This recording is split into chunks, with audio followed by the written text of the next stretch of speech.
কি করছো তুমি? হ্যাঁ, কি করছো দেখি? কি তুলেছো? কই দেখাও।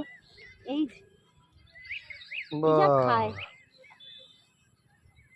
শাক শাক তুলতে এসছো? না, তুলতে দেখে ভালো লাগছে তাই তুলছি। কালকে রান্না করবো এটা। শাকগুলো আমি বেছে আমি ধুয়ে নিয়েছি, এবার এগুলো আমি কেটে নেব। জমির একদম টাটকা শাক আমি বেছে ধুয়ে কেটে নিয়েছি। কড়াই গরম বসিয়ে দিয়েছি, তেল দিয়ে দেব, আর দেব শুকনো লঙ্কা আর কালো জিরে ফোড়ন।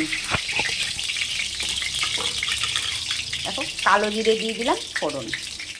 এবার শাকগুলো দিয়ে দেব।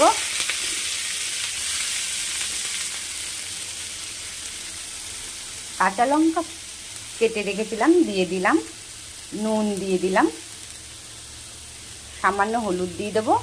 এবার এটা ভাজা ভাজা করে নিলেই গরম গরম ভাতে একদম জমি টাটকা শাক দিয়ে খাওয়া হয়ে যাবে। শাক আমার ভাজা ভাজা হয়ে গেছে, এবার আমি নামিয়ে নেব। গরম গরম ভাতে কাসুন্দি দিয়ে খেতে ভীষণই সুন্দর।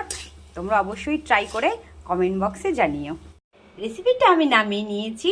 যারা নতুন তারা কিন্তু সাবস্ক্রাইব করে নিও, লাইক কমেন্ট করতে ভুলো না।